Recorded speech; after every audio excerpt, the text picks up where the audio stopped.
All right. There you go. Welcome all.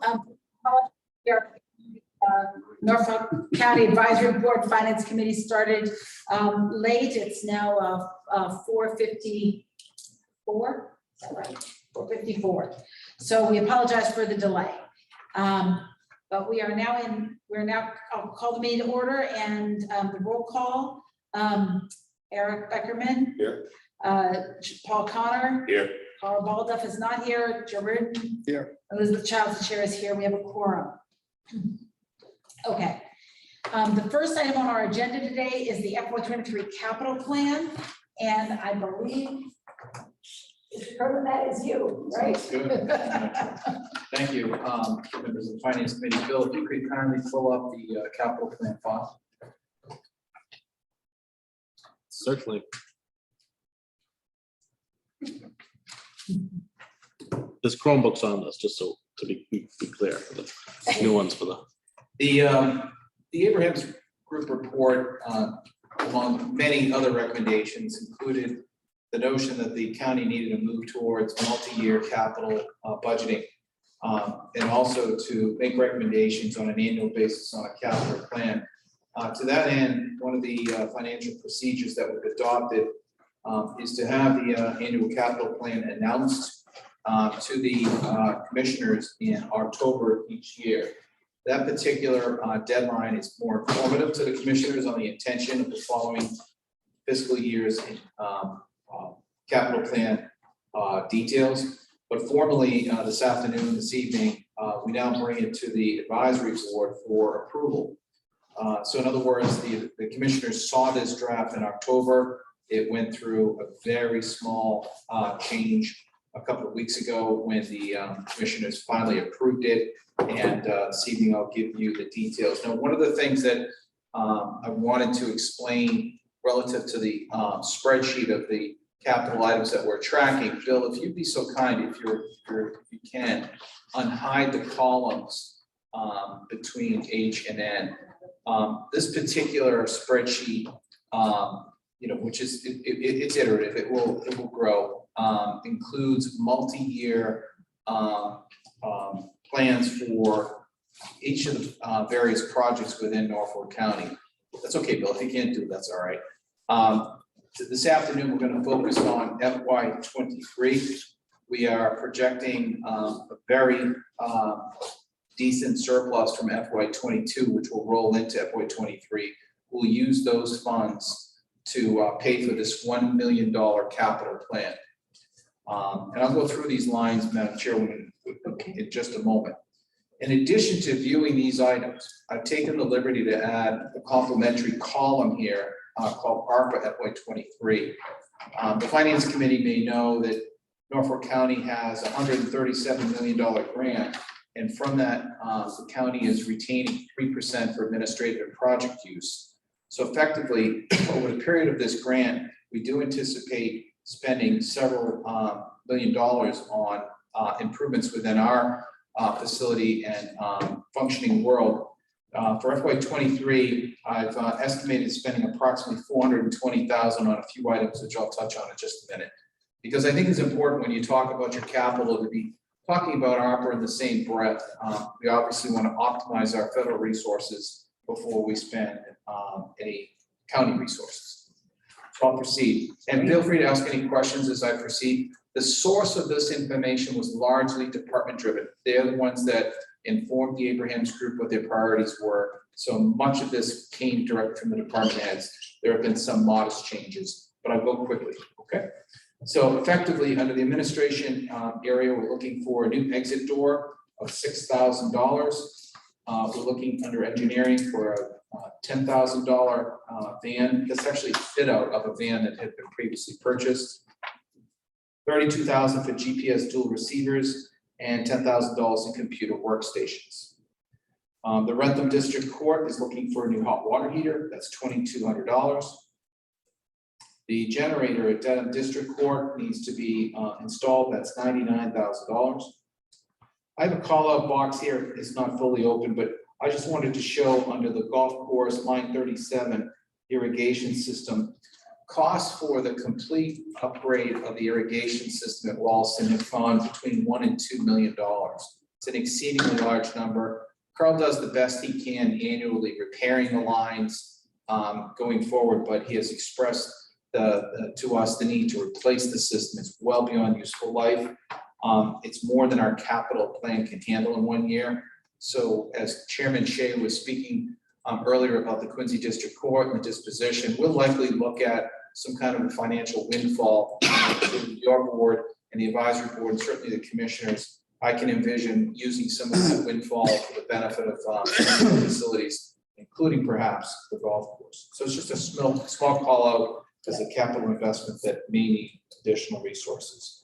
Furthermore, the facility roof needs to be replaced, $50,000. The golf course has expressed an interest in installing a restroom on the course. Early estimates are $75,000. I have not gotten that far down the road with Dana or Carl to know if they're talking about a plumbed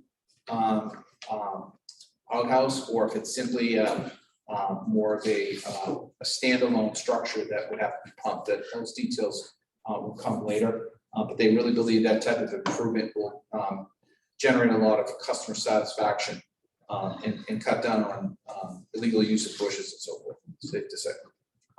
Furthermore, the parking lot, if you've been up to Ralston, it's in tough shape, the lower and the upper.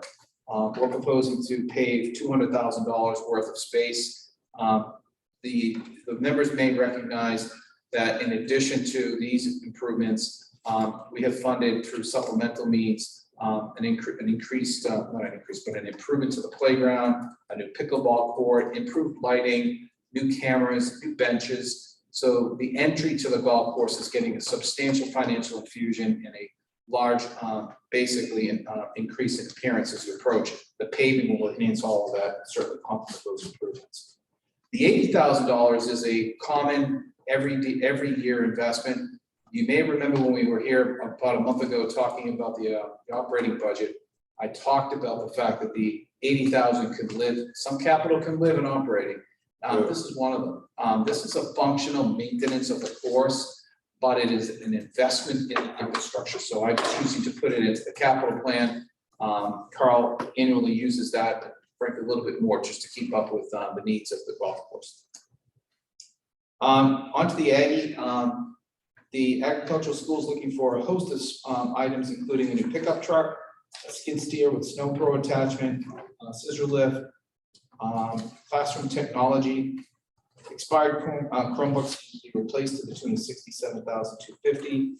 The main conference room, audio visual at $30,000. And then a couple of other items that I want to talk about. Those would be HVAC controls here in this building, as well as the second floor offices and bathrooms, both $60,000. You should know that I met with the superintendent and the business manager yesterday. Bill Buckley joined me. We talked about the school's ARPA plans and wishes, as well as this capital plan. And both of these items could very well move over to the ARPA world. They have not yet received quotes, but as soon as I get quotes, I'm going to move to apply for all or a portion of each of these projects to be ARPA funded from the county's resources, and that will open up capacity within this million if we're successful. Okay. And then finally, $20,000 for kitchen equipment upgrades over in the media cafeteria building. So the school in total gets approximately $395,000 out of the $1 million. Excuse me. The registry of deeds was did not participate in this exercise. When we originally contacted them last fall, they thought it was too premature to include any requests. Subsequently, as we approached the commissioners' review of this over the last month, the registry informed us that they needed some time. Time was granted. We never heard back from them. So subsequently, there's no inclusion for the registry for any capital items at this time. So there's your $1 million layout. It's relatively straightforward. Again, I wanted to express, because I know Chairman Charles, you mentioned, and Advisory Board Member Charlie Ryan, strong interest in knowing that the county has a view towards capital needs in the future. It's capital, I love capital planning for a lot of reasons. It can be a very deep science, and I'm gonna be honest with you, when I looked at this spreadsheet initially, I had a lot of questions about the projects. I wanna make sure that projects that get into our multi-year CIP have a bona fide need, that we've exhausted all of our efforts to find other funding. And I haven't done that yet, so these requests are not gonna scrub out here, these have been, but the ones for FY 24, 25, 26, and 27. So as we approach them, that effort will be ongoing, we'll be looking to add to it. One item, I may be repeating myself, but forgive me, with regret, we are withdrawing our interest at this time in an asset management software. This board approved $80,000 in FY 22. We're gonna let it lapse. For a lot of reasons, we just don't have the proper skill sets to use that kind of a software effectively, but I'm hoping down the road soon that we can revisit this matter, because as you may remember, having a centralized database to manage all your assets, buildings, rooftop units, roofs, heaters, boilers, anything relative to the building's mechanical, electrical, and physical plant, all of it is in your asset management software. This program is so good at tracking the useful life of these products, as well as the scheduled maintenance, that's the type of tool I'll be looking to lean on for multi-year budgeting. But again, I'm gonna have to wait at least another year or two before we get to that. I just didn't want to put the county in a position of buying something that really wasn't going to embrace at this time. But down the road, it's a critical tool. It really will change the way we manage our facilities and other capital needs. Madam Chairwoman, that's my presentation. If you members have any questions, I'm happy to answer. Wonderful, thank you so much. Questions from the committee? Just a couple of small Go for it. questions. Yeah. John, on the administration building water heater, I think you said 22. It was 2,000. Did I have it wrong? Or- He did. Make sure that's what. Yeah, number 18, 2,000. it is 2,000. Yes. Okay. And do we have a, do we have a contracted paver? Like, do we have a paving company that the county contracts with? No, we'll go to state bid, Okay. state vendors, I should say, and ask for bids. And $67,000 for Chromebooks, that's a lot. Because Chromebooks, I mean, they're not extremely expensive, but it's gonna be at least a few. This of course came from the schools. This is a legacy item, so I don't have the details on it, Eric. I certainly know that well, I mean, you bring up a good point, and that goes both ways. In this case, that number, I'm gonna guess, came from Rick Fitzpatrick, number one. I'm gonna guess when he generated that cost, Chromebooks cost X. Right. And as we both know, there's been a flood for that type of resource under COVID. The cost may very well have dropped, I don't know. But suffice to say, they will only be spending what they need and not more than 67, 250. Okay. And my last question is, how recent are all of these estimates? So for example, for the van for engineering, we got $10,000. Are we comfortable that has enough buffer in it? That we're not looking at 12 or I don't- 13,000? Perhaps you didn't pick up my nuance on that, Eric. It says van, but in fact, that's the fit out of the van. The van is already purchased. It's in. No, I'm just saying in general across the board. So these quotes are at least a year old, to answer your question. The exercise, I think, started last spring of FY of 2020. Okay, I'm good, thank you.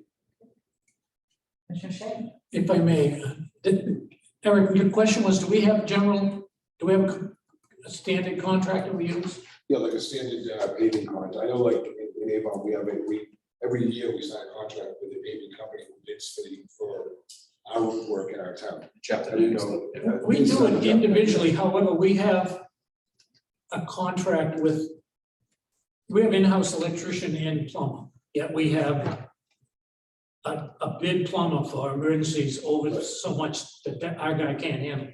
And we looked at it hard at it, it's a dental company, they do us in school. We have, But paving's a one-off, Joe. We don't have them under. no, we do each time we do That's paving. right. Okay. Okay. So it's- And we have- it's a process. Okay. And there is some standard people that win bids since I've been here. The snowplow guy But it's hasn't changed. It's a bid process, it's not No, a it's- contract. it's a bid process. Correct. Okay. But we have the emergency, and we have an emergency roof contract. And then the only other one is industrial burner with Quincy for 27 years is the on-call burner company. Other than that, and that's all bid too. That's all maintenance work. Right, but that's all maintenance and stuff that people can't do. So if Darwin can't fix it, he calls those companies. And we even looked a little bit, John and I, at not filling the plumbing position and looking at the outside guy. The plumber retired this year, he was 75 years old, and now we have a new plumber, and we're happy. And we're looking for an electrician. It just, the number was changed. However, the outside people, it's not outrageous. I mean, what did we spend? 18 grand last year on the outside plumber, and they come, they respond here quickly, and, you know, That's me. that's me. So, okay, that's not a contract. Everything else is. Any other questions? Nope, I'm good, thank How you. about you, Paul? Also, I just have one question. Did we drop the robotic station, the engineering robotic station? Or is that still in it? I have it on my list. 36,000. Yeah, and that's still in it. It is. Okay. Did I not mention that? I apologize. Oh, no, not a problem. I just wanted to- maybe I was wrong. Right. Shoot. Okay. And then can I just ask you, obviously the registry did not respond to multiple requests for information. Assuming that they have capital needs come up, do they have money in their budget to do it themselves, or is that, would we just potentially roll that into FY24? It's a great question. I understand that in the past, when the registries asked for capital or one-time purchases, that we book those expenses against their 64D, their registry of deeds Okay. account. The excess. That's correct. Okay, So they wouldn't hit the 1 million. So They if the wouldn't, registry came to okay, us in got it. September and said, I need $100,000 of, blue pens, we would not hit the $1 million capital Okay. surplus. We would likely hit their 64D account okay, on a capital account. okay. It's slightly worrying to me just because it seems like the registry is going to still, like, even on the capital plan, wants to be a separate entity. So I don't know where we'll go in the future for that, so, Yeah, that's what's been handled in the past. That's right. Okay, so at least for FY23, it would be most likely that we handle it somewhere, we're just. Oh, it would be. It would be Yeah, one handled- nuance that, we may see in FY23 is any kind of technological investment from the new CIO hire that moves in the direction of an investment, hardware, software, and studies or what have you for the registry. And in that case, if it's a dedicated cost just for the registry, again, we're looking for 64D to fund it. If it's an investment that benefits the entire county, including the registry, will split it, just like we do the other operational expenses. Okay, perfect, thank you. You're welcome. Okay, any other, anything else? Now, let's see, just trying to figure out if we need, I think we should probably take a vote on this as to recommend a recommendation to the full advisory board. Are we gonna vote on this at the advisory board, Joe? Yes, So don't you think we should take a vote as a finance committee to recommend approval or not? yes, I'll make that motion. Okay, thank you. The second, Paul, okay. I think we have to, we probably do have to do a roll call with the hybrid meeting? Okay, all right, Mr. Beckerman. Aye. Mr. Connors, yes, Mr. Burton. Yes, The chair votes aye. So we will recommend, am I correct, Joe, it's to recommend this budget for approval to the advisory board? yes, Okay, got it. Okay, perfect. All right, the next item on our agenda is the fifth supplemental appropriation, our fifth quarter. Okay, this is, John, I think it's you again. Bill, there are a couple of spreadsheets on that flash drive. If you would pull up, would you like me to make it bigger for everybody? it's always appreciated. That's all right. Oh, how's that? That looks great. Thanks, Bill. So, folks, you should realize that as we began fiscal year 22, we appropriated $1 million in cap. Operator. We've appropriated from this source, $338,000 from the second supplemental, an additional $437,000 from the third supplemental. The fourth supplemental, there was no action on. The fifth supplemental totals $211,000. So we will push forward out of our surplus capital account 13,512 into FY23. If you want to scroll down, Bill, I'll get to the details of what we're proposing. Very modest expenses, but there are a couple of interesting plays here. So we had some damage done, I believe this is a result of a storm at the Walston recreational facility that destroyed some netting. It became an insurance settlement. That insurance settlement, you'll see a portion of that money now needs to move from the settlement to the general fund. I'll get to that in a minute. But the cost of the repairs and some of the enhancement Carl wants to do, which are beyond the insurance settlement, will run an additional $6,000. So we're requesting that funding. Old River Place. So this project you've previously approved funding for. This is a drainage improvement behind Dedham District Court. It's a rather complicated but small project. It's meaningful to some of the residents in our area. When we hired the vendor to do the study, they lacked the kind of experience typically you would expect with public bidding and knowledge. And as they did the cost estimate for the project, which you've already funded, they did not include the project at prevailing wage rate. So as a result, the cost of the project has gone up. We are requesting an additional $60,000 to complete that project. Then finally, the Dedham Superior Court front railings. This is an estimated cost based on some conversations we're having with a vendor who's currently doing the work on the dome. $145,000 seems like a lot, but I want to explain what this entails. So as Commissioner Shea may have mentioned, Superior Court is going to be renamed for retired Congressman Delahunt this fall. So we have a significant event coming up. It's expected to be quite notable, and we want the building to look its best. Of course, the dome will be done. It's winding down, but the railings are in very tough shape. I understand back in 2017, the county examined the possibility of dealing with it. It was too expensive. They didn't do it. Here we are 5 years later. The rust is now staining the ground underneath, and the railings are getting more and more degraded. What they propose to do is what's called an in situ reparation. That is, they're not going to remove the railings from their anchors. And the railings are not simply, as you look at Superior Court, they're not just the railings that take you to the center of the entrance. There are wraparound railings that go throughout the front of the building. It's quite a lot of linear square feet. They're going to sandblast or remove the layers of paint that's there. They're going to remove the rust and repair the railings as necessary. They're going to do it right. We expect this repair to give us at least 10 years of expected life before it has any degradation, possibly longer. I will tell you, I spoke to Nancy Rockwell. When they got bids for this in 2017, the bids were all over the place. It was a classic situation, we think, of where some bidders said, we don't need the work, and others said, yeah, I'll take it. And they went from 24,000 to 180. So very wide spectrum. This particular item is out to bid right now, and we expect the bid to close on June 29th.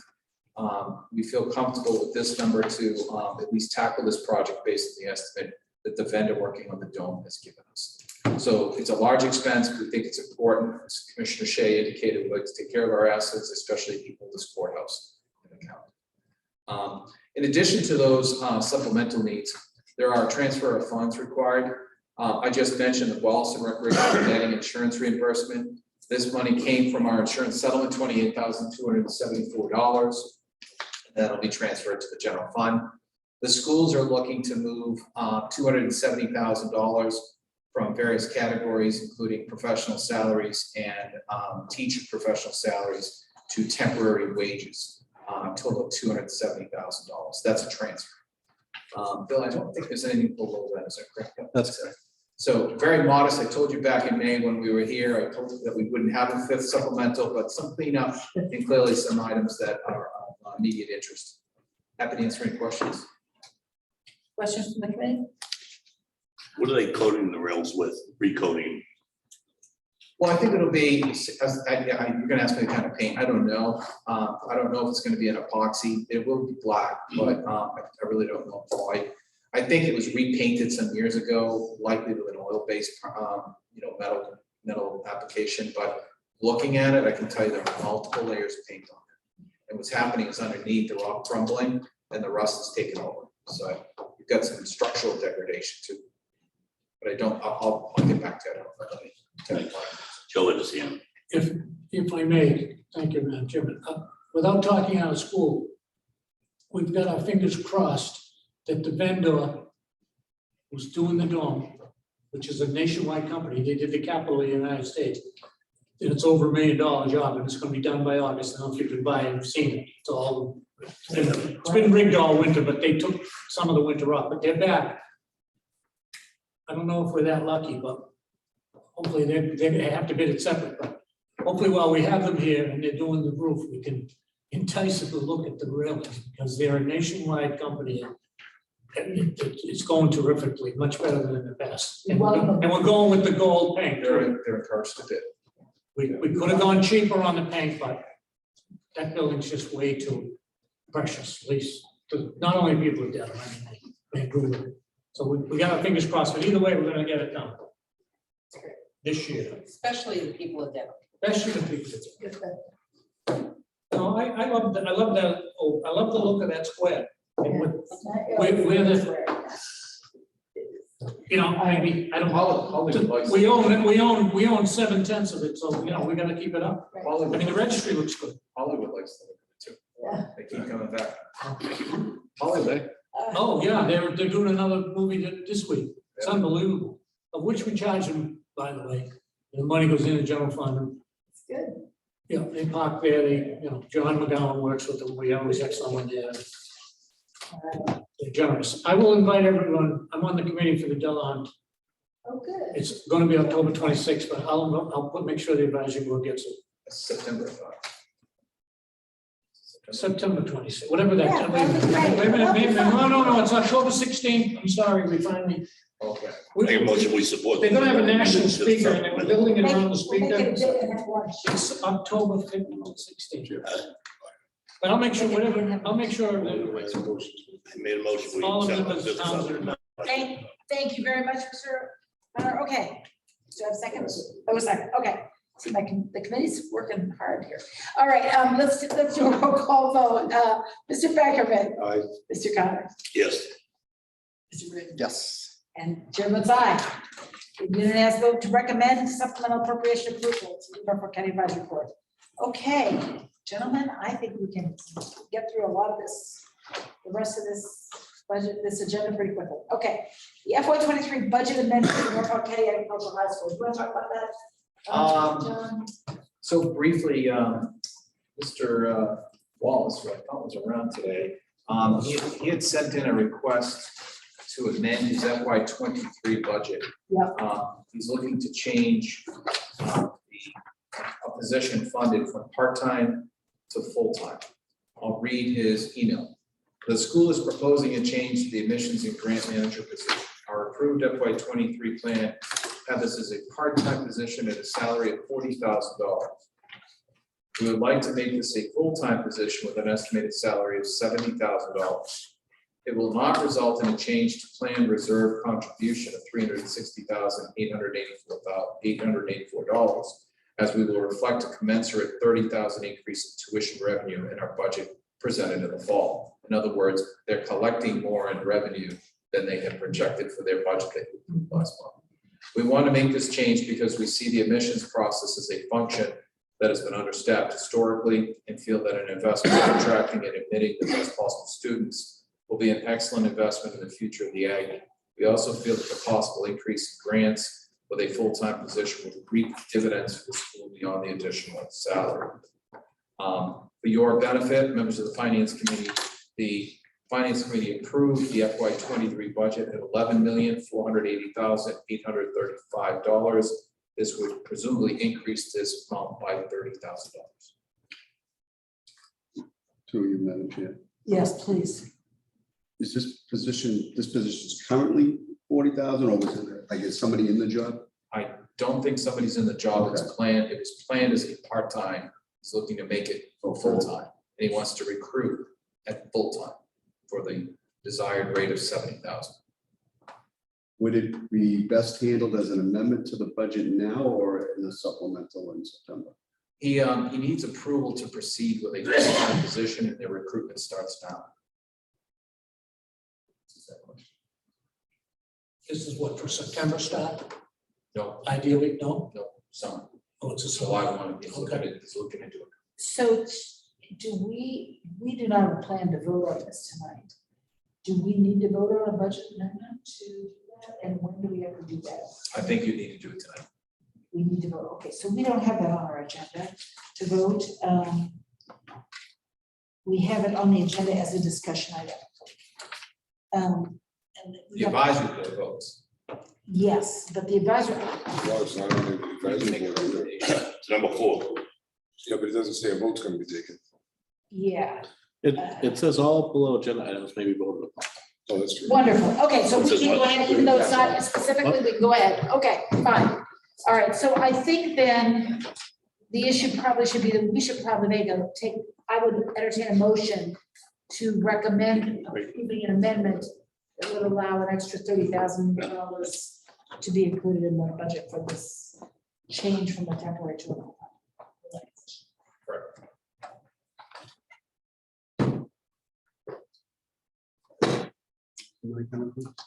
He's currently collecting well above the tuition rate that was expressed in the budget. He has a $364,000 surplus currently, and he'll report that in the fall, he's likely to exceed that by quite a lot. Okay. Quite a lot. So he has, if you remember in the budget, he had that surplus. And today, if he had no other increase, I'd say it's coming from that. And I specifically asked him this morning to show where the revenue is going to come from. He wrote, I feel comfortable expressing it as the follows. So I'm just expressly reporting what he said. If you'd like some answers from him, I'll go get them. I'm No. still gonna, do you want me to run down and get them? Well, my question is, as long as it's accounted for, because going back to the drawing board, trying to draw Peter to pay Paul. He's saying this will not result, Joe, in a change to a planned reserve contribution of $360,884. Okay. As we will reflect a commensurate 30,000 increase in tuition revenue in our budget presented in the fall. So he's going to capture the 30 and then some. He actually indicated that the revenue collection could be 6 figures above what was projected at 360,000 above. So he feels quite comfortable he has the revenue to do that. I'm just anticipating a question of where's the money gonna come from. Yeah, yeah. no, That would answer that question. And I think we should tee him up to come in and answer that because I've already asked him that question. Okay, then. So when it comes to the advisory board, if you want him sitting here in case the question comes up, I'd be happy to bring him here. He did say he plans to be here at 6. Yeah, you did. That's great. Okay, good. I mean, the other thing I would just add that I feel this is a brand new team of leadership at the Aggie, and I feel of all the years to like come in with a temporary position and realize after the fact that you wish you'd come in with Right, a it's understandable. permanent, it seems very understandable to me.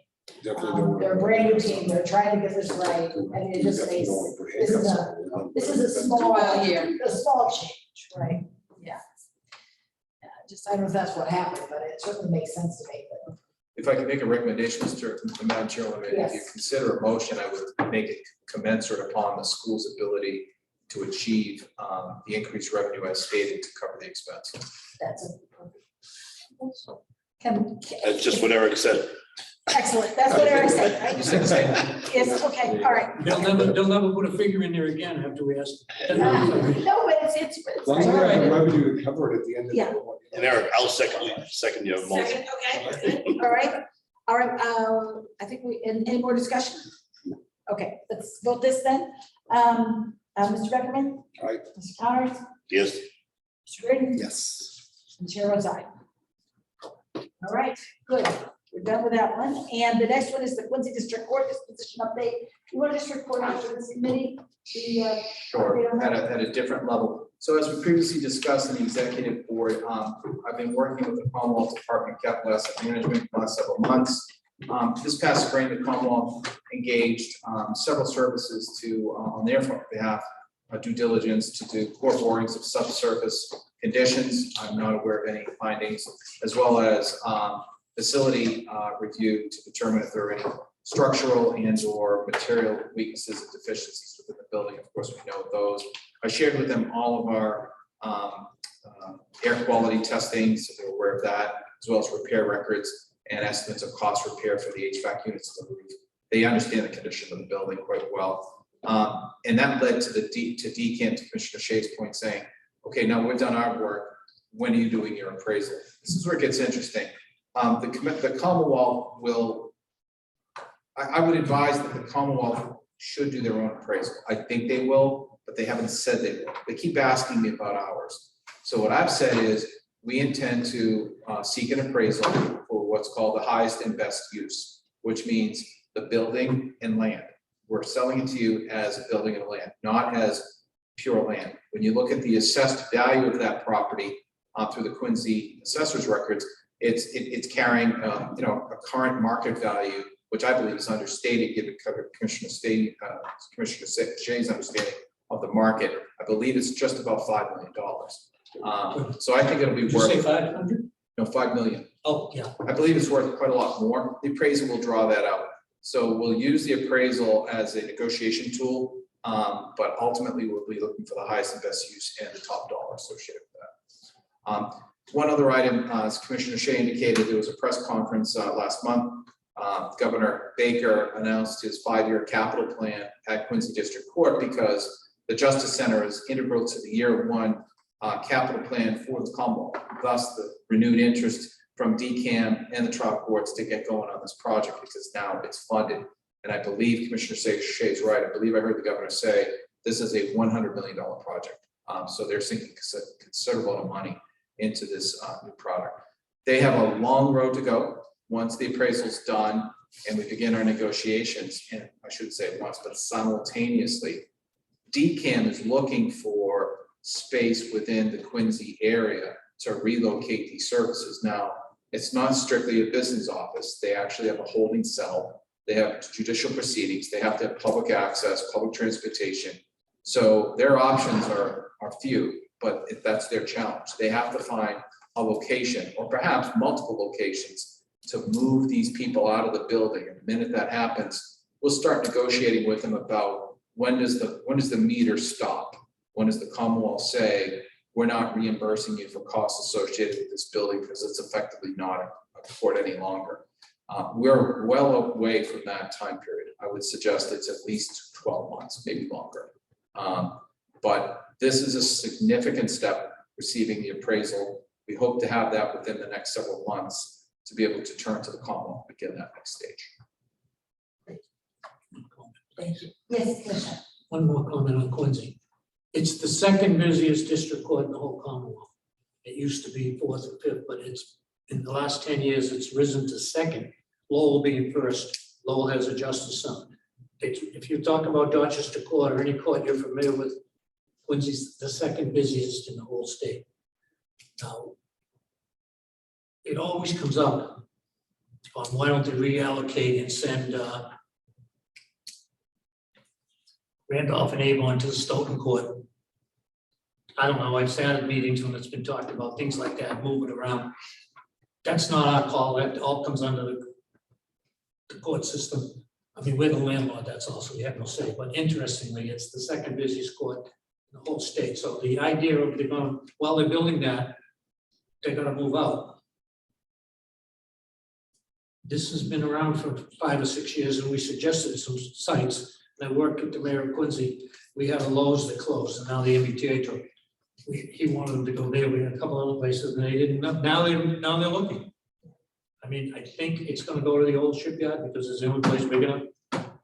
Quirk Auto Dealer bought the shipyard, and he's slowly rehabbing it. There is some buildings still there, but everything's moving. But it's finally moving. Thank you. Any other conversation on this? Okay. Number 6 on the agenda is the consolidated chief information officer update. And that's part of our intent of our motion from last time. So thank you so much, So Mr. Cronin. again, in the interest of brevity, I'll let you know we posted the position of Chief Information Officer back in May. I think it was up for 2 weeks, is that about right? We received 14 resumes from individuals interested in the position from inside as well as outside Massachusetts.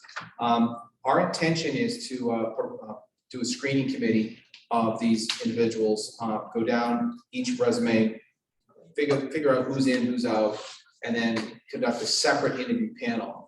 For your benefit, I don't think it's a secret, we're trying to get Kevin Calvert from Norfolk to be on our screening committee. You may remember, Kevin was rather vocal and earnest in his interest in this position of the advisory board. We did ask him, and he expressed an interest in helping. We're trying to get a hold of him and get an answer, hopefully tonight, about his interest in helping us. We'd like to get the screening done within the next week and then move quickly. He did respond, Joe. Oh, He sent us an email recently. what do you Since think? we've been here, he gave us an outline of what he thought and who we thought would be good. Okay, great. So just want you know, we have both. Thank you, appreciate that. So following this, we will then move to contact the individuals that we're interested in interviewing. I intend to ask Chuck Phelan if he would like to join us for the interview panel associated with these candidates. So once that's done, our timeline is we're hoping to have an individual on payroll by mid to late July. It's a little aggressive, but a lot of it will depend on the individual's separation from their existing employment, how free they can split. Also, I had an entry meeting with both the full-time employee and the temporary employee of the registry the day after your vote, just to let them know, settle down, things will be fine. I've begun weekly meetings with the registry and my staff to get to the bottom of any transitional issues. I invited members of the Registry of Deeds office staff. I emailed Registrar O'Donnell. He sent over Rich Kennedy and Ed Wheeler yesterday, who joined us with Dan Caparotto and Mark McDonald. And each week, my goal is to make sure that as we get closer to July 1st, all vendor contracts, vendor services, calls for assistance, support, vacation coverage, and basically any other concerns that may arise, have a path towards decisions without delay. Those decisions can be made at the local level with Dan and registry staff helping, or myself. We will get to the CIO hire without delay, but I don't want anything to fall off the table. When you begin a fiscal year, one of the things you have to be concerned about are service contracts. Make sure you're funding these things, and all that money, as you know, is now in the IT department. So we went through those contracts yesterday. There's a couple that Dan's going to follow up with that traditionally Marguerite's handled. So that's the purpose of this. We want to make sure that, and I assured Rich and Ed that nothing's changing. Dan is going to sit there.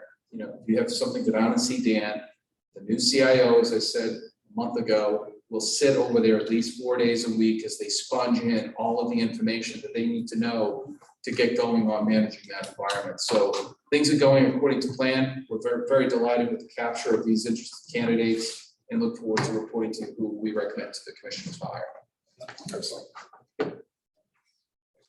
Is there any additional resistance from? Not a word. Not a word.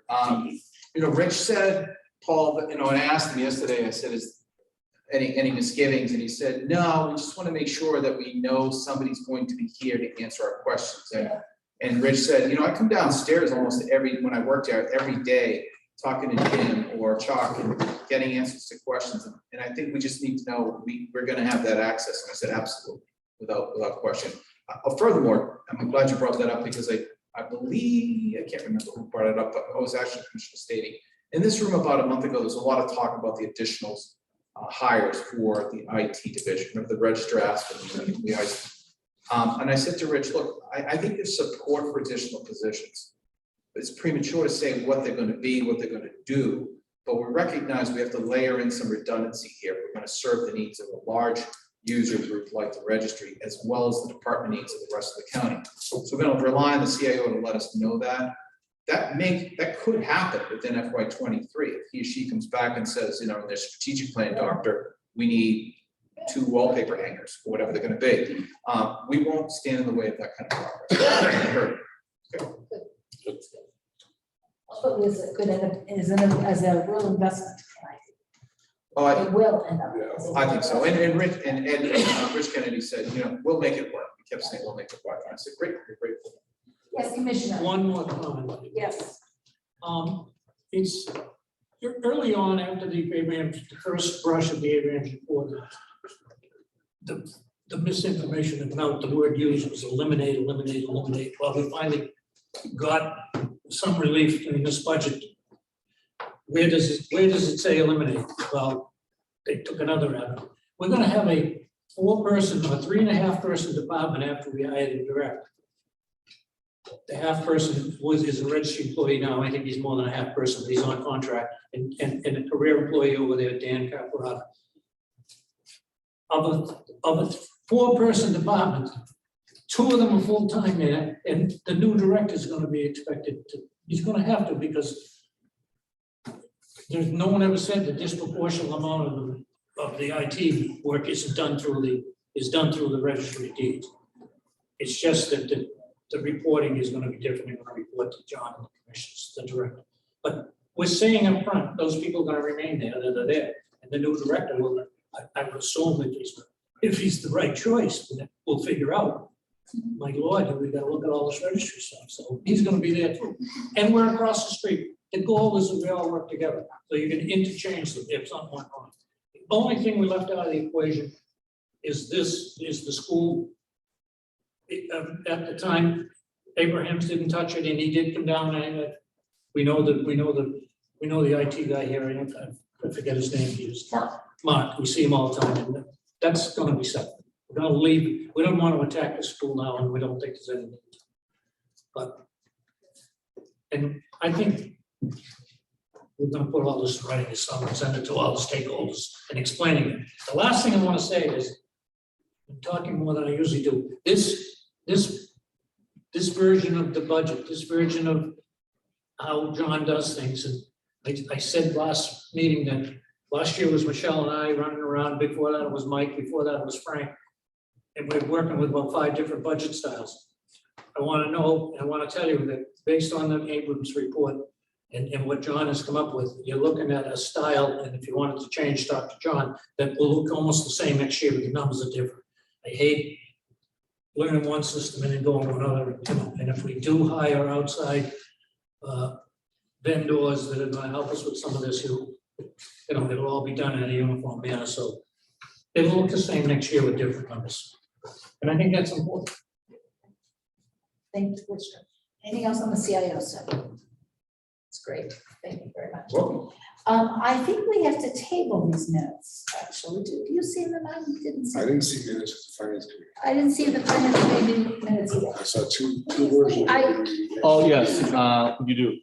Table them. We need to table these. Only because there was Yeah. like 4 concurrent meetings and. Yeah, no, yeah, that's what I thought. Okay, so we'll just, motion to table. Thank you very much. We don't need to vote on it, right? Isn't that what we do? Okay, motion to table, number 7 and 8, and then number 9, any topics that we didn't know? All right, thank you very much. Thank you. Oh, we have to vote this one? Yes, I guess we do. All right, Eric. Aye. Paul. Yes. Joe. Chair votes aye. All right. I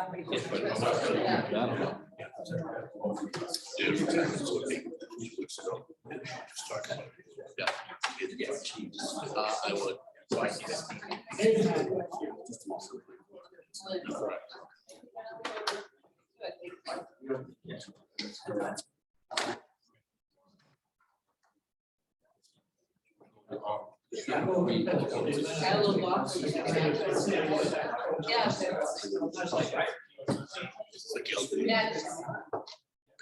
Ladies and gentlemen, good evening.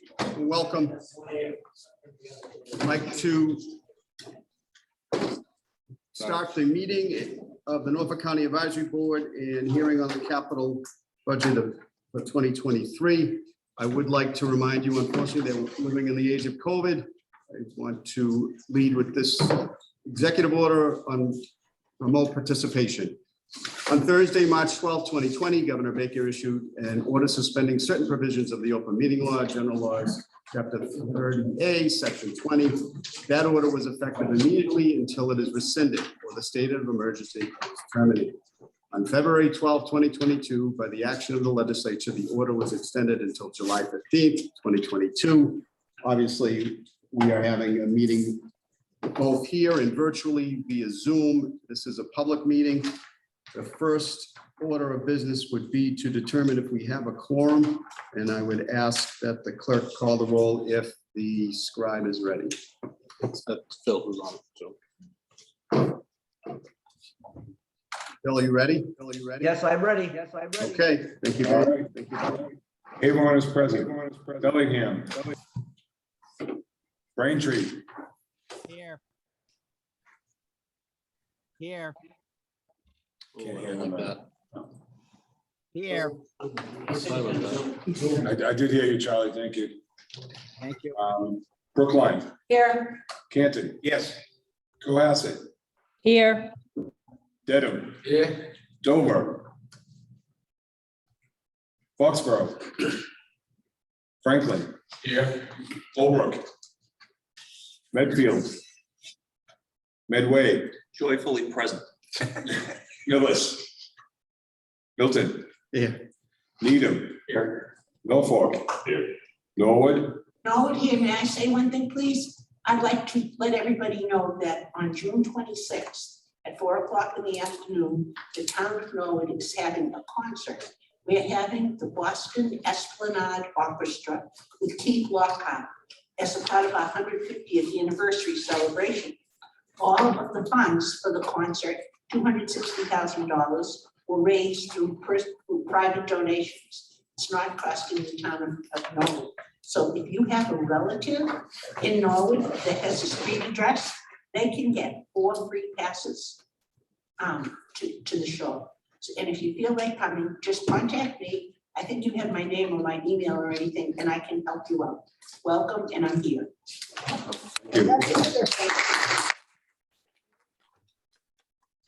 Plainville. Quincy. Yeah. Randolph. Here. Sharon. Here. Stoughton. Walpole. Wellesley. Westwood. Yes, present. Weymouth Present. and Rentham. Bill, I have 74.98. 74.98.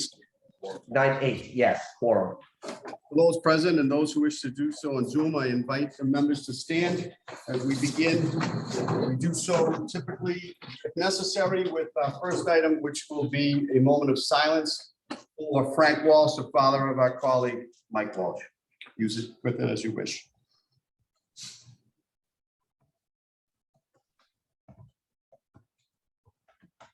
Thank you. And I invite Mr. Beckerman, our clerk, if he could lead us in the Pledge of Allegiance.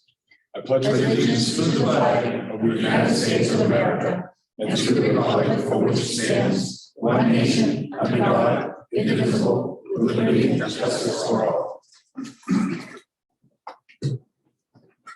Thank you. There are 8 items on our agenda tonight other than adjournment. I'd like to welcome everybody and again, thank you for your participation and all the work that the members did to get through the operating budget. It was a marathon session and it's appreciated. Your communities appreciate it as well. This meeting will be a public hearing. It's open to the public with regard to the FY23 capital budget. I'd like to, through the commissioners, if they are so inclined, direct my questions and a presentation from County Director John Cronin. Thank you, Mr. Chairman. Good evening, members of the advisory board. This evening, I put before you a request to fund and approve the FY23 Norfolk County capital plan. This $1 million capital plan is a document that reflects the intentions and plans laid forth by the Abrahams Group. As many of you may know, the Abrahams Group report put forth several initiatives to improve the county's presentation of financial information, including capital detail. Specifically, the Abrahams Group recommended that advanced capital plan projects would be advanced to the commissioners by October 30th of every year. And recognizing that that's a good distance away from the beginning of the following fiscal year, that would be in effect the capital plan's use. I think the intent was to replicate what many of you enjoyed as fall town meeting discussions on free cash items and so forth. So mimicking that process, but yet giving the county ample time to plan for capital events. This project was initiated last fall, proposed to the commissioners who took it under advisement. Last week, the commissioners revisited this project and have approved it for your consideration. This evening, I'll go through each of the items that we're proposing to fund in FY23. It's important to note funds associated with this project will come from surplus funds available from FY22. In addition, for your benefit, I'm happy to address any of the concerns associated with this. I'm showing a second column. It's called ARPA. That's the American Rescue Plan Act. You've heard of it. Many communities are actively involved with this program. We recognize that in addition to capital planning, ARPA plans complement a lot of the purpose areas of the grant, whether they're infrastructure, public health equipment, and so forth. And we want to show how we're using those federal grants in association with the capital funds. And again, happy to answer any questions on either side. So without delay, I'm going to go through each line relatively quickly. If you have any questions, feel free to stop me or wait till the end. The administration of Norfolk County is proposing a $6,000 first floor exit door replacement, and that's at 614 High Street. Our engineering department has purchased a van. This particular $10,000 item would fit it out with shelving and other equipment needed for field use by our engineering department. $32,000 will be needed for GPS dual receivers. $36,000 for a robotic station, which I believe they have multiples of. This is another one. And then finally, $10,000 for computer workstations. Within our facilities department, we need a water heater at our Rentham District Court. And that is our administration bill, $2,000. The Dedham District Court will need a $99,000 generator. Under our golf course, line 37, there's a call out box that it's not completely expanded, but I wanted to let Somebody, members, beg pardon, thanks, Paul.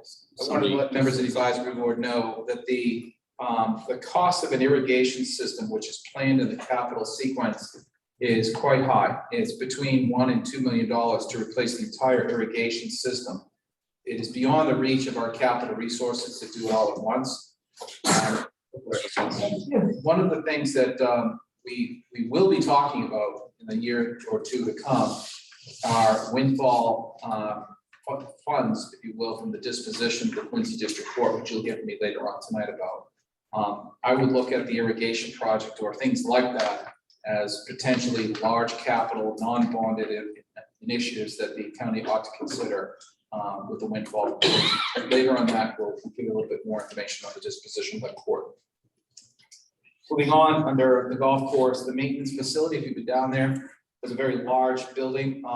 The roof is original, it needs to be replaced. It actually has a large hole in it that was patched, it's $50,000. The golf course desires to place a new restroom on the course. If you played the course, in order to use restroom facilities, you have to travel a good distance or use Mother Nature. We would like to discourage Mother Nature and install some kind of a structure on the course. It is yet to be determined if that would be a plumbed source or something that's more natural. We'll get back to you on the details, but the $75,000 is a placeholder to plan that event. This board over the last year has been quite generous funding various initiatives at the golf course. You may recall funding $100,000 for the improvement of the playground. In addition, recently you funded a pickleball improvement on the courts there. We've also improved benches, which if you've been there, line the walkway from the clubhouse down to the recreational space. And in addition, we're improving lighting at all the courses, all the courts associated with that recreational area. Finally, if you have been there, you'll recognize that the paving down there is dreadful. Quite a lot of potholes and disintegrating surface. We are funding $200,000 for paving of that area. Hopefully the area closer towards the entry to the clubhouse. The golf course itself has traditionally been funded $80,000 for improvements. Carl uses this for a variety of needs, including irrigation repairs. You may remember when we talked about the operational budget, there was a request to put this in the operational side. It can live in either side. Our finance committee and I have had conversations about it.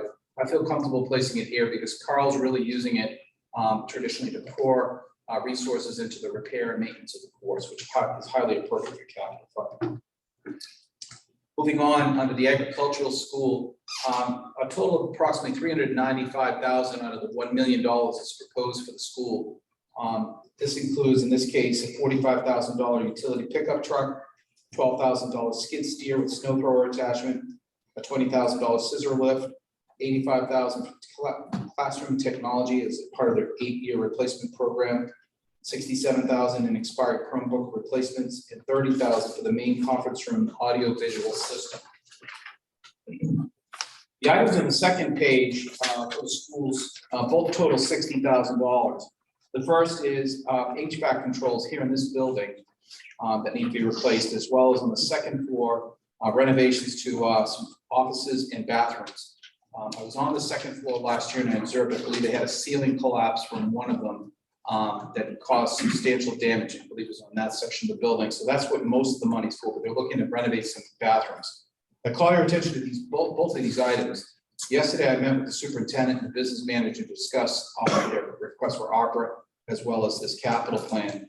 You may very well not see these items by the end of the fiscal year. I'm going to look to move all or most of it onto ARPA. I have to figure out how we can program them into our ARPA applications, but they, on the face of it, HVAC controls, as well as renovations to bathrooms, which feature enhanced hand cleaning, no touch faucets and so forth, are eligible expenses. We'll try to optimize the ARPA funds down the road, but that's yet to be seen. But I just wanted to call it out as something that could likely migrate. That would conclude the school's request. Oh, excuse me, under the ag, there was one more, $20,000 improvement to kitchen equipment. And then finally, I'll just note the registry reports back in October, this notice from them, that it was premature for them to request any capital equipment. Leading up to the approval of this plan by the commissioners, the registry was requested if they had any interest in funding capital items in FY23, and we did not receive any requests. Through you, Mr. Chairman, that concludes the presentation of the $1 million request for capital items. Happy to answer any questions from the board at this time. Donahue, Noel is recognized. Thank you. Thank you, Mr. Chair. Question, please, on line 75. The ceiling that collapsed, was it a suspended ceiling or some other kind of ceiling? Do you know? It was some other kind of ceiling for my, it's been about a year. My recollection was Rich Fitzpatrick showed it to me, Helen. It looked like there was a water leak and it caused the plaster area to collapse. So the room has been pretty much stripped down from sheet rock for rebuilding. So Plaster ones make a mess. it's quite Thank you. cool. Are there other questions from people in the room? Mr. Polito does. Chairman, John Cleo, the only, I have no problem, I have a concern with the $80,000 for the golf course. That should be, I don't know the money being spent, but I think that should be in the operating budget. It's not a capital, it's gonna fix repairs to the irrigation. Those will be daily, those repairs, I'm saying, but that should be, to me, in the operating budget of the golf course. Not capital items, you're buying things. You're gonna repair some stuff there, so that's, to me, is, you know, I don't want to be $80,000, but it should be an operating budget, it's not a capital budget, that's all I'm saying. It's not, capital items is something you're buying big. These are to help the maintenance of the golf course, you said. I did. Okay, so that's not a capital item, that's a daily operation item. So, I mean, you know, May I ask It's only a one question of the director, maybe to clarify this? This includes equipment, Director Cronin, like you have to buy the irrigation equipment in order to do this, which would be a capital item. Oh, yeah. Yep. Lines, pumps, sprinkler heads. Where a service would be totally different. Correct. They were private irrigation service. So I think the clarification is, yeah, if you're gonna just buy a sprinkler head, that to me should be very operating, but they're not big enough to buy it. Say, if you can break the whole system in, that's a capital item. If you just have to place sprinkler heads here and in the golf course, that should be maintenance, not a capital. That's all I'm saying. Thank you. No problem with the $8,000 being spent, right, of course, but should be a different budget, that's all I'm trying to say. Through you, Mr. Chairman, if I could. Please. Mr. Polito brings up a good point. When it comes to the view of capital equipment, and I think all of us have some municipal experience. Strictly speaking, if the capital funds associated with this plan were backed up by a bond, I couldn't agree with you more. You want whatever you're purchasing to last at least the length of the bond term, whether it's 10, 20 years. In this case, Mr. Polito, these funds are backed up by surplus funds, one-time free cash, if you will. So they're not bonded, and I don't think they tend to meet the same test as you will, if you will, of a bonded capital item, like a building or structure. So in this case, I'm comfortable saying these are one-time expenditures. And I think I stated at the outset, it can live in either world. Right, you did say that. I think we could respectfully disagree, but also agree that it can live in both areas. And in this case, because it is a capital investment in an asset, Carl's use of this funding is to purchase, as Chairman Reardon indicated, parts and pieces that repair and maintain an asset, much like the fixture of a bathroom or anything like that, that has a useful life expectancy. But I think the biggest distinction is that it's operational surplus dollars, not bonded dollars, respectfully. Thank you. Okay, I mean, I disagree with it, but that's okay. I'm saying, I agree we need the money to do the work. I'm not questioning the money, $80,000. It should be different areas, that's all I'm saying. So I'm for the whole budget, I think it should be different. Thank you. Are there other questions in the room? Mr. Boynton? Through you, could we avoid the need for the added bathroom if we eliminate the beer cart? That was tongue in cheek, I would tell You know, your analogy is interesting, Mr. Boynton. I would suggest you should substitute the word tree for beer cart. Mr. Buckley, do we have people on Zoom raising their hands? I don't have any raised hands, but are there any questions? Are there any? I have a thumbs up from Charlie Ryan. Okay. I do have some questions. This is Charles. Okay, Mr. Ryan, you're recognized. Thank you, Mr. Chairman. I have a couple questions. With the golf course, I fully support the money requested for the golf course. If you've been up to President's lately, the parking lot is in extreme disrepair. It's almost an embarrassment. They have done the roadway over entering the parking lot, and it took a long time for that work to get done. So I think this is going hand in hand with that recent rehabilitation of the roadway by Quincy. So I think it's Quincy. I'm not sure if it's Quincy or Milton, but I think the parking lot's very appropriate. I think the money, I disagree with the gentleman from Braintree. The money that the golf course is asking for is, you could argue either way, I think, but it's desperately needed. The best thing about the golf course is the jewel of Norfolk County, and it gets a lot of play, and they need to be able to maintain it. And where we really are lucky at the golf course is we have wonderful employees there that do a great job. And we need to give them the tools and the resources to do this work. And I think, hopefully we'll see that irrigation system going in soon, because it's really needed at the golf course. And even the bathroom, when you get far away from the clubhouse, that would be very appropriate. I'm very interested to see where they would locate that. But I fully support all the money for the golf course, and I think it's a great investment. Golf is more popular than ever. I think we're seeing increased revenue from the golf course, and to make money, you need to spend money. So I fully support this, and thank you very much. Thank you, Mr. Ryan. Mr. Papa Weymouth, you're recognized. Thank you. I just wanted to go on record as echoing everything that my colleague just said, and urge my colleagues to vote in favor of this. Thank you. Thank you. Do you have anyone else on? Not at this time. Okay. Are there any other questions in the room? That's the report of the Finance Committee. Yes, so we met earlier and reviewed this and recommended by unanimous vote that the advisory board approve the FY23 capital plan as proposed. Mr. Chairman, before you move to any motion, may I complement this discussion of the capital piece with a little bit of an explanation of the ARPA plan? Sure. The county, as the advisory board knows, has accepted $137 million in American Rescue Plan Act funds. A year ago, when the county commissioners accepted these funds, they made it very clear that the goal of the grant program is to put the cities and towns first. Since last fall, Norfolk County has distributed $16.4 million approximately 12% of the grant. We are far and away the most active county in Massachusetts, distributing the funds at this pace.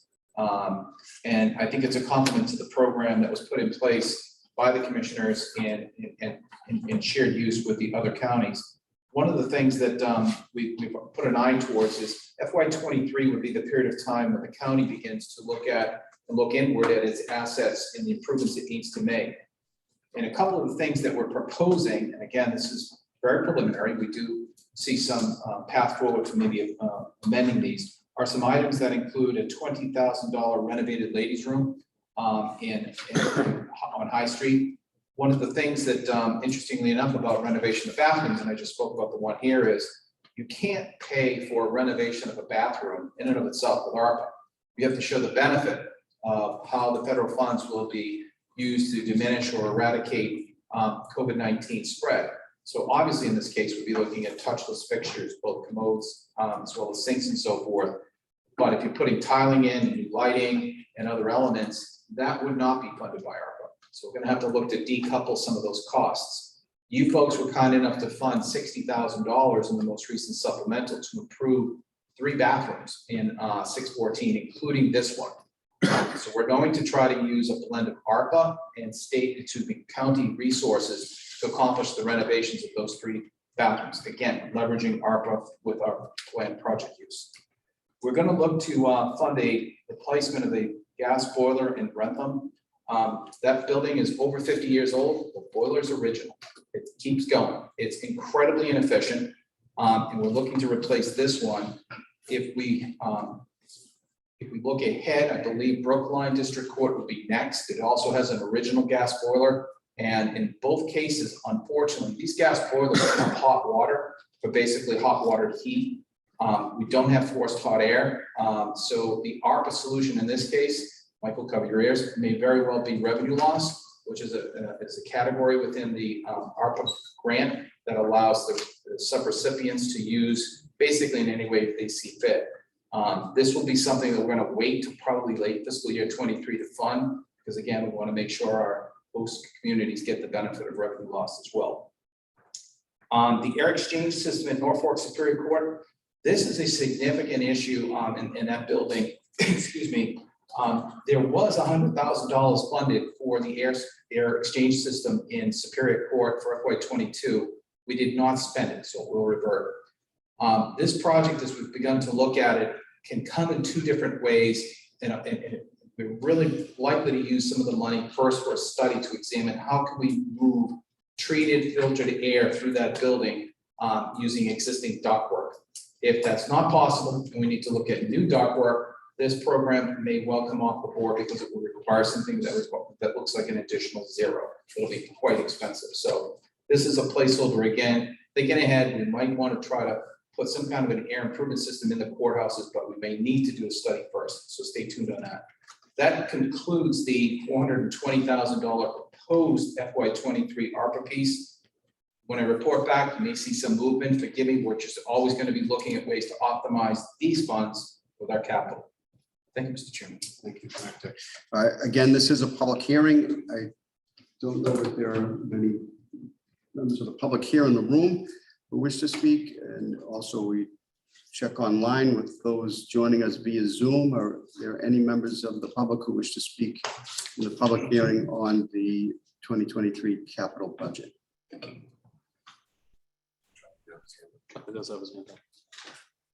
Mr. Ryan, you're recognized. Thank you, Mr. Chairman. I'm very glad to hear about these additional projects, and these are exactly what we should be spending capital funds on to make improvements to the facilities. It's our obligation to take care of these facilities, and I think we need to make sure that we do these studies in a timely fashion, that they'll be done, and we can make do this work within the schedule that we're laying out. We're not going to delay it again. So I would urge staff to make sure that we have a good schedule laid out and we're doing this work and getting it done. And I think it's very appropriate. Thank you. Thank you. Anyone else, Bill? I don't see anyone. Okay. And a point of question of order. Close the public hearing and then the full committee. Okay. Closing, having heard, I'm Move sorry, to close the public hearing. Second. let's call the roll, my friend. No problem. Always want to do it. Okay, everyone votes aye. Bellingham. Braintree, Aye. Brookline, Aye. Canton. Yes. Cohasset, Aye. Dedham, Yes. Dover, Foxborough, Franklin, Yes. Holbrook, Medfield, Medway, Yes. Millis, Milton, Yes. Needham, Yes. Norfolk, Yes. Norwood, Yes, Plainville, Quincy, Yes. Randolph, Yes. Sharon, Yes. Stoughton, Walpole, Wellesley, Yes. Westwood, Yes. Weymouth, Yes. Grantham.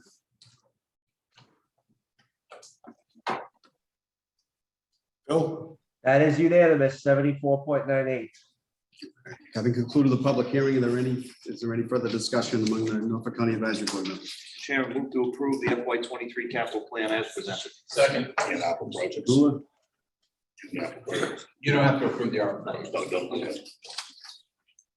Bill? Ready? Ready, Phil? Excuse me, who was the second on that? I have Medway to move the approval, and who was the second? I'm sorry, yeah, so Mr. Boyne of Medway made the motion and Mr. Conley of Canton? No, second. Oh, Mr. Padula, Franklin. My Thank you. memory's fading, that was 2 seconds ago. Seconded the motion. Thank you. Sorry. Okay, You all set, Phil? yes, I am, thank you. Okay, Avon votes aye. Bellingham. Braintree, Aye. Brookline, Aye. Canton. Yes. Cohasset, Aye. Dedham, Yes. Dover, Foxborough, Franklin, Yes. Holbrook, Medfield, Medway, Yes. Millis, Milton, Yes. Needham, Yes. Norfolk, Yes. Norwood, yes, Plainville, Quincy, Yes. Randolph, Yes. Sharon, yes, Stoughton, Walpole, Wellesley, Yes. Westwood, Yes. Weymouth, Yes. Grantham.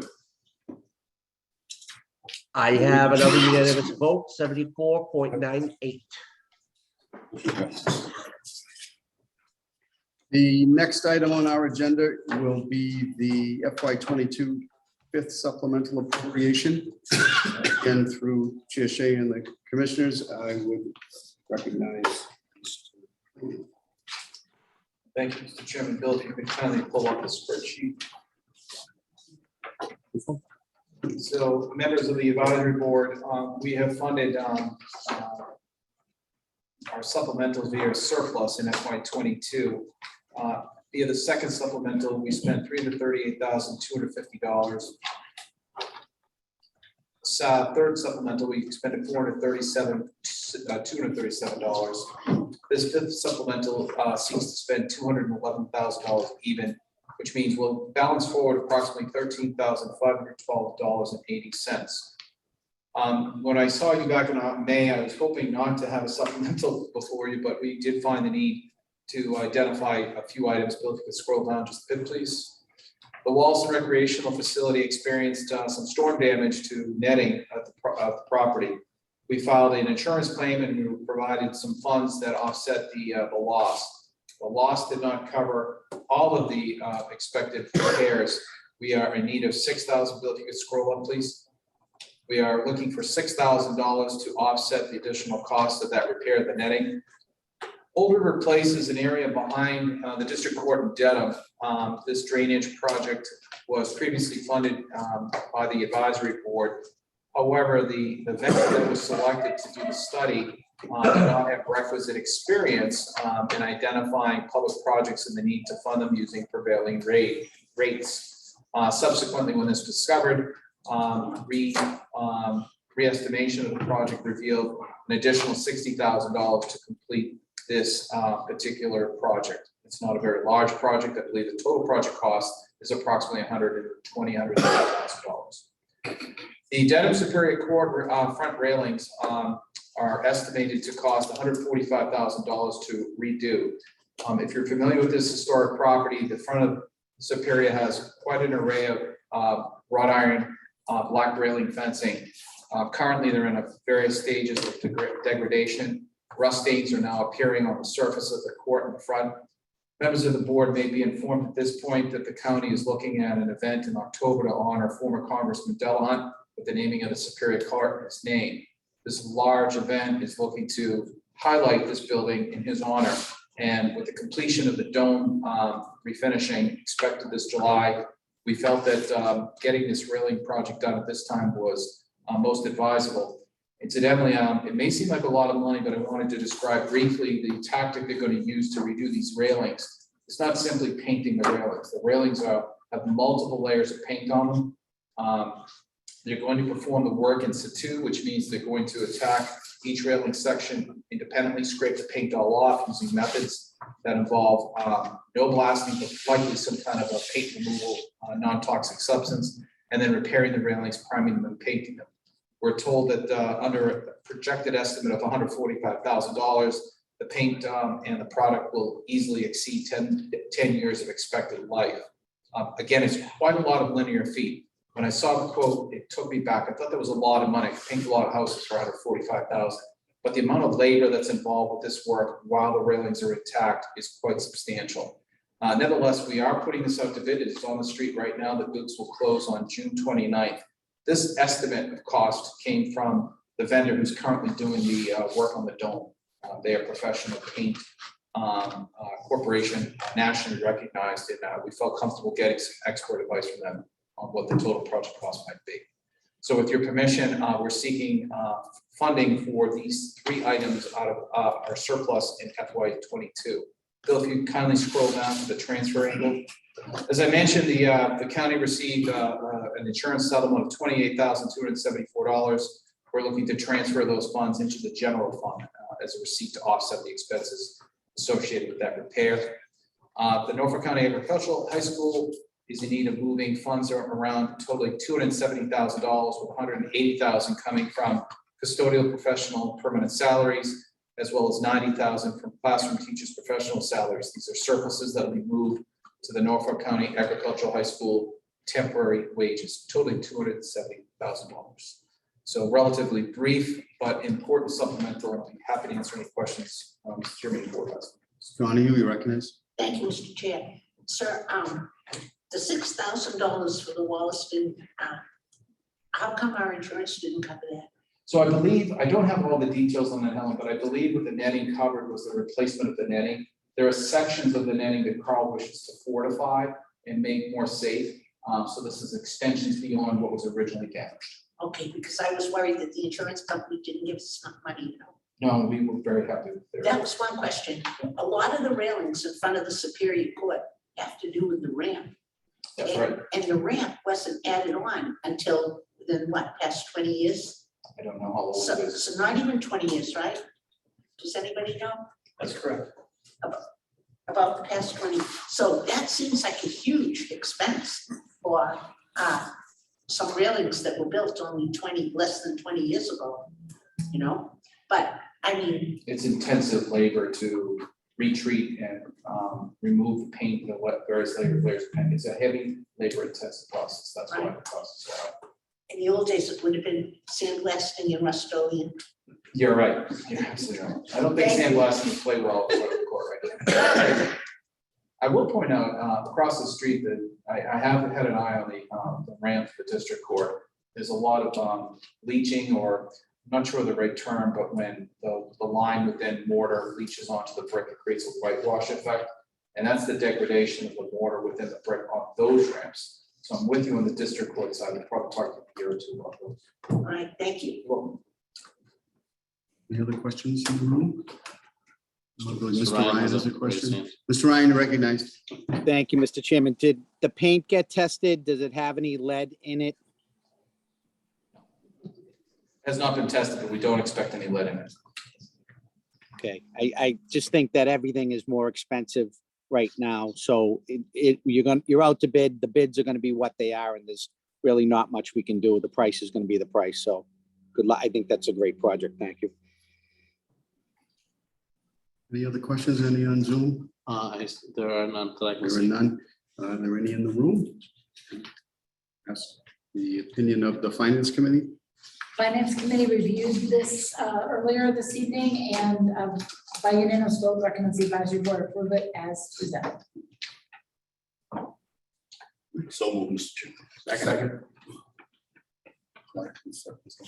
So Phil, Mr. Connors of Randolph, and Mr. Phelan of Quincy.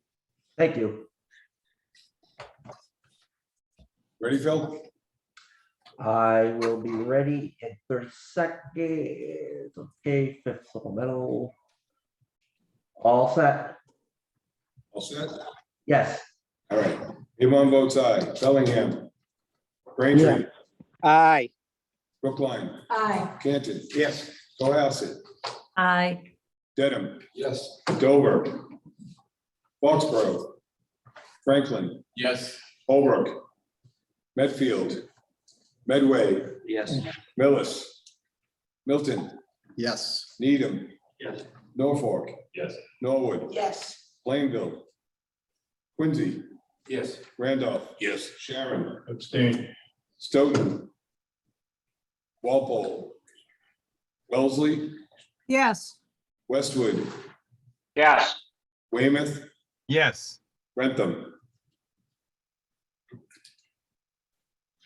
I have 72.66 in favor. The next item on our agenda would be the budget amendment for the Norfolk County Agricultural High School. I'd ask the director to give us an update on that, and Mr. Wallace is present. Thank you, Mr. Chairman. For the board's pleasure, the agricultural school approached me shortly after the approval of the FY23 budget last month. The administration wishes to amend a position that was funded within that budget by making it full-time. I'll read briefly Mr. Wallace's statement of the request. The school is proposing to change admissions and grant position. The approved FY23 plan had this as a part-time position with a salary of $40,000. They would instead like to make this a full-time position with an estimated salary of $70,000. This will not result in a change to planned reserve contributions of $360,884, as will reflect the commensurate $30,000 increase in tuition revenue in our budget presented in the fall. The school wishes to make this change because they see the admissions process as a function that has been understaffed historically, and they feel an investment in attracting and admitting the best possible students would be an excellent investment for the future of the agricultural school. They also feel that the possible increase in grants with a full-time position would reap dividends for the school beyond the additional salary. This particular request is important at this time due to the fact that I believe the school wishes to recruit for this position as soon as possible and not delay further, perhaps until the fall when other such items may be considered. Okay. So this is something that is a little bit unusual. Mr. Wallace, would you be kind enough to go to the podium? We're asking all non-members to speak from the podium. If you could, please, and just in case we have any questions from the members. Sure. Why is that position coming from us? For it's wouldn't that be just to the trustees? I mean, why it's coming to the board? We don't approve any new positions in there. If the board does, or the commission do. I mean, I just saying why it's coming to us. Because it's an amendment to the budget that we voted. So we have to The budget has to be increased to a total of $30,000. We're gonna increase the budget or just say budget do it within the budget? I think they're gonna keep the $30,000 within the budget itself. They're looking for authorization to spend $30,000 above the budget you approved. Oh, last okay. month. Thank you. So there are several increased revenues. Correct, but you still have to approve the spending. Okay, thank you. Are there any other questions in the room? I was gonna say, I might jump in here Please. when you're ready, Mr. Chair. Excuse, from the finance committee or personally? I mean. I was thinking about it from the finance committee, thinking it might Okay. help the members have a conversation. Gotcha, Okay, that's what I was thinking. thank you. So when the finance committee discussed this, and the motion that we made to approve it was made with the stipulation that it would not change the reserve contribution from the school, and that the revenues would be, we would know how what revenues were gonna cover that difference, if we're gonna make an amendment to the budget.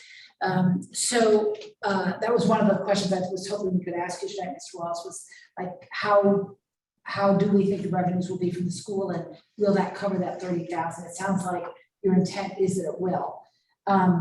But that was clearly that was the question that came up primarily at the finance committee, to make sure that the revenues were there. Right? Anything else you want to add to that? No, Okay. Mr. Wallace, you recognize. We are quite confident that tuition revenues will be significantly higher than we budgeted in the original budget or the approved budget that we have for FY '23. I think that, what's happened is we've concluded our admissions process for the freshman class. And so now we have a great idea of how many in-county and out-of-county students we have. And we have a decent amount more out-of-county students than we anticipated when we put our budget together. And as you guys remember, there's a rather significant difference between in-county and out-of-county students. So I'm quite confident that this will be more than covered. Our intent is, and I think Mr. Cronin has said that our intent is to come back with a revised budget once we've finished our collective bargaining. And at that time, we'll have a revised tuition estimate too, which will be part of us covering that, this cost and our collective bargaining. That's our plan and our belief. Thank you. Mrs. Donahue? Thank you. Do we have to have a motion to close discussion first, or can we just move to approve? Well, we only have a couple of people on Zoom, and people in the room, there don't seem to be many questions. I think we follow it through and then someone can make a motion. Okay. I mean, ostensibly you could, but just to see if anyone else has a question. Are there any other questions in the room? Other questions online, Mr. Question? Any questions online? Motion see to it. approve. Bring, There you go. There you go. Mr. Ryan has made a Second. motion to approve. Second. Second, Do it. second, Who said second? I did. Oh, Victor Pat. The motion has been made and seconded. Ready? Phil, you ready? I am ready, yes, sir. All right. Avon votes aye. Bellingham. Braintree. aye. Brookline. Aye. Canton. Yes. Cohasset. Aye. Dedham. Yes. Dover. Foxborough. Franklin. Yes. Holbrook. Medfield. Medway. Yes. Millis. Milton. Yes. Needham. Yes. Norfolk. Yes. Norwood. Yes. Plainville. Quincy. Yes. Randolph. Yes. Sharon. Stay. Stoughton. Walpole. Wellesley. Yes. Westwood. Yes. Weymouth. Yes. Grantham. I have 72.66 approving. Mr. Wallace, thank you. Thank you, sir. The next item on our agenda is an update on the disposition of Quincy District Court. Through Chair Shea and the commissioners, Mr. Cronin, you're recognized. Thank you, Mr. Chairman. Briefly, members of the advisory board, the Quincy District Court, as many of you know, has been targeted by the Commonwealth for replacement with an advanced criminal justice center. Working with the Department of Capital Asset Management and the trial courts of the Commonwealth for the last several months, we've made steps towards that closure. Most recently, the trial courts and DCAM conducted subsurface borings of the property, as well as an assessment of the conditions internally relative to building materials, conditions of the roof, windows, and other MEPA systems. As a result, DCAM has asked us to move forward with the appraisal of the facility. This board approved $10,000 for those services. They were put out to bid this evening pursuant to Mass General Law, Chapter 34, Section 14. The executive committee of the advisory board approved the funding of appraisal services by Cusack and Associates out of Braintree. Cusack will produce an appraisal for our use, negotiating with the Commonwealth. It is our intention to utilize Mass General Law, Chapter 30B, for the disposition of Quincy District Court. Working with our General Counsel, Scott Lopez, we will insist on funding the value of this via the appraisal towards the highest and best use of the property. We understand the Commonwealth's intention is to raise the structure and to reproduce and obviously build a new facility. Nevertheless, the Commonwealth buying something that has value, we tend to hold them to that standard. As we move forward, I'll continue to inform my commissioners as well as your board on the progress of this, but I do expect things to accelerate over the summer once the appraisals and the values are exchanged. Commissioner Shea earlier this evening informed the Finance Committee that several members of the commission were present during a conference by Governor Baker at Quincy District Court last month, where the governor revealed his 5-year capital plan. And the centerpiece of it was this particular project. So the administration has a laser focus on moving ahead with the plans to produce this new criminal justice center. And we will cooperate with them, but represent you, the county's interest, and obviously the taxpayers of the county, Norfolk County, by optimizing our return on that investment. Happy to answer any questions. Tony, Question, please. Do you know how many square feet of land is included in the parcel? Not off the top of my head. You got an excellent price for the appraisal. For a big commercial thing like that, $10,000? It was less than that. Wow, you did very good. We do expect that it will be, there are 2 levels to the appraisal service, Helen. The first is, actually, I think I have it here, that was just approved, I believe it was $7,000 and some change. Should have had it right at the tip of my fingers.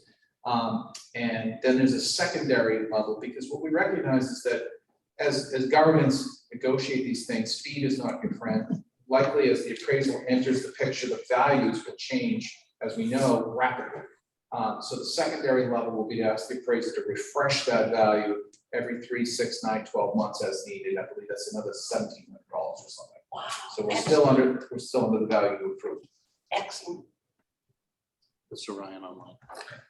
Mr. Ryan of Braintree, you are recognized. Thank you, Mr. Chairman. I'm very happy to hear the director and the commissioners are pledging to get as much as we can for the Quincy Court. This is, I don't want to call it a once in a lifetime opportunity, but we're not going to have this opportunity too often. We should get as much as we can and stand our ground and fight for the county. We can definitely use that money. We have so many needs, and I'm glad to hear that we're going to make sure we get what we have for that property. Thank you. Anyone online? That's it. Okay, thank you, Director. The next item is also back to you. Update on the consolidated chief information officer. Thank you, Mr. Chairman. Members of the advisory board, you recognized a month ago you approved the technology consolidation. Since then, we've embraced the motion made by the advisory board to begin in earnest the hiring of a chief information officer.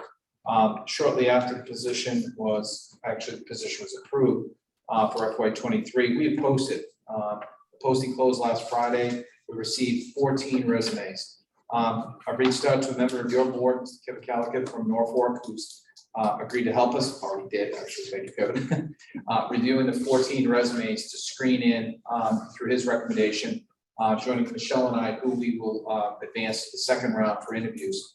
I'm pleased to report that earlier tonight, while he was eating a cookie, Chuck Phelan agreed to join me on the interview panel during some free time.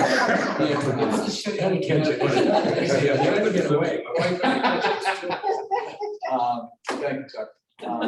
So we're hoping to move forward with the interviews as soon as next week, pursuant to our schedules and so forth. But without haste, we're hoping, depending upon the candidates who selected their schedule, to bring somebody on mid to late fall. With that in mind, I informed the Finance Committee this evening that we've also begun contact with the staff that represent the technology at the registry, as well as the staff that obviously report to the commissioners. We had an entry discussion with them both right after your vote. And yesterday we began our weekly meetings with all staff between both the registry and in the county, as well as representatives from the Registry of Deeds. I reached out to the Register and asked if he would be sending any representatives to discuss from an operational perspective, any concerns they have as we generate this new model. Rich Kennedy, who some of you may know, as well as Ed Wheeler, attended the meeting along with Dan Caparata.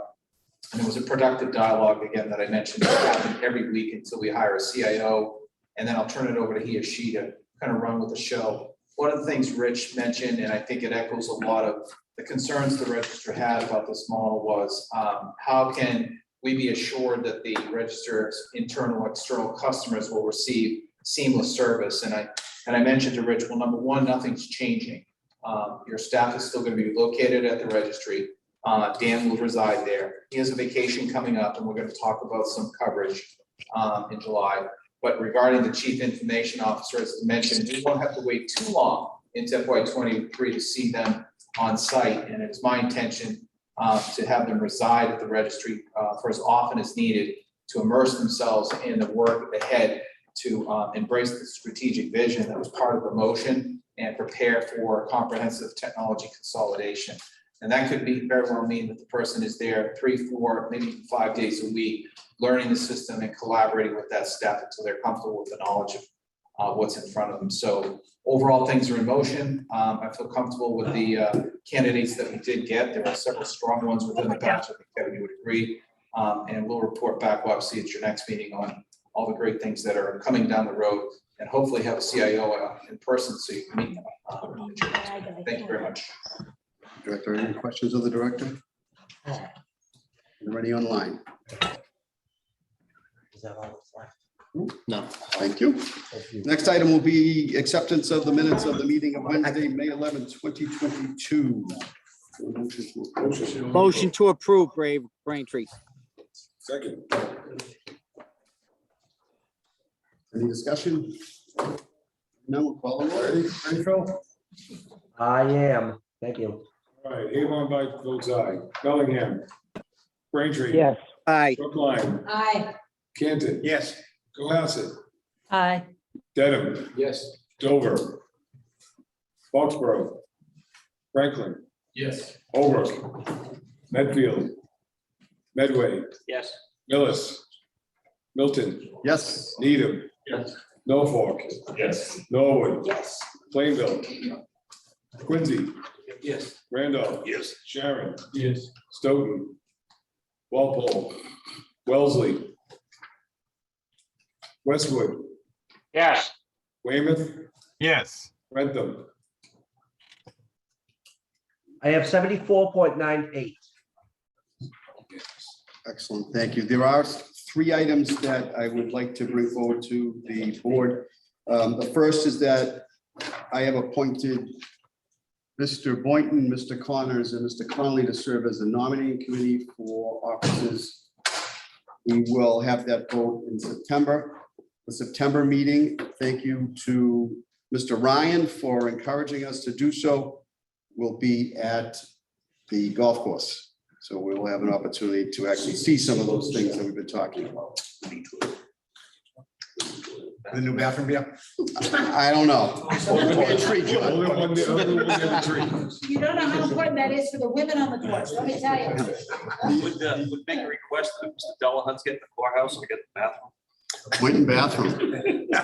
Alliteration. I like it. The second item I would like to bring to the board's attention will be the fact that each of you will open up your email and find a link to a survey from me. It is being used for the executive committee to get a better sense of how people wish to participate, what their interests are, and frankly, you know, there are some new people here. We want to make sure that they feel included, and some of us who've been here for a while, you know, just kind of roll with it. So this way, we're gonna bring everybody together, and I appreciate your time to do that, get it back so that we can get some information out and then discuss some more things in September. Lastly, I do want to, on behalf, and I feel confident in saying this, because all the members have commented on how hard the staff in the commissioner's office has been working on all of these things, particularly, although budgets are budgets, when they do a great job. The whole idea that the commissioners started and then the day-to-day operations by the office staff and the opera funds is tremendous. To be able to do that, to be far ahead of other counties in that regard, makes us look really, really good. And so I think all of us want to congratulate you, John, and Mr. Buckley and your entire team for all the work you've been doing. Thank you.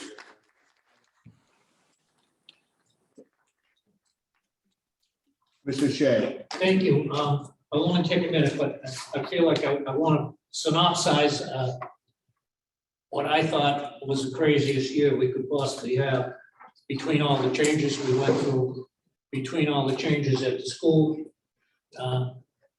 and the new team and Director Cronin, who's next week going to be here for a year, and he still wants to stay for a second year. So I obviously want to say thank you. The second thing I want to say is that we didn't do the 2 studies to have them be bookmarks or put them up on the shelf. A lot of this budget background comes somewhat from the Abraham's group and a lot from John's expertise of having been a budget person in the Commonwealth in various departments. We're not going to play budget bingo anymore. We're not going to have a different style every year. I mentioned at the last meeting that Michelle and I were doing it last year because Mike left. The year before, Mike had his style. Frank Haggerty, our friend, had his style. Oh, again, we're using these recommendations that we paid for from where we can. You're going to look at the style. Next year, you're going to see the same style, the same format. The numbers will be different, of course. But we now have a real capital outlay list, not, I call it a wish list, but it's a real wish list, not like the old days.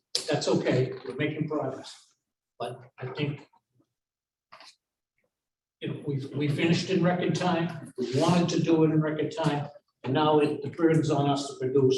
I would say the last piece in the pile is the new director, CIO, so to speak. We are fast tracking it, but we're going to report in writing to everyone this summer. So have a good summer, and we really appreciate everything that you've done. Thank you, Chair Shea. It's a perfect segue. Mr. Ryan, you're recognized. Thank you, Mr. Chairman. I just want to say how happy I am to see Commissioner Shea. And I just think he's such a dedicated public servant. He is an example to me on how to do a good job. And I consider him my friend and my colleague. And he may not know this, but he's a mentor to me. And he shows me, you know, he's a gentleman. And I look to him, and just to see him back at his post, I just want to say I'm so happy to see you back there, Joe, and I love you, and God bless. Thank you.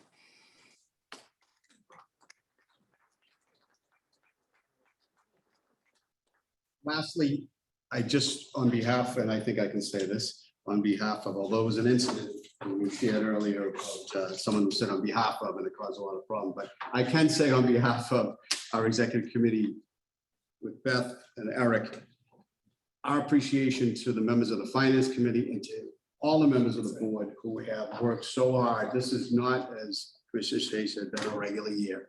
There's been a lot of different moving pieces. This has been going on for a bit. We were able to get the studies. Now they're all here, and it couldn't have been done without the cooperation and dedication of the people in this room. So thank you very much to each of you on behalf of all 3 of us. Is there a motion to adjourn?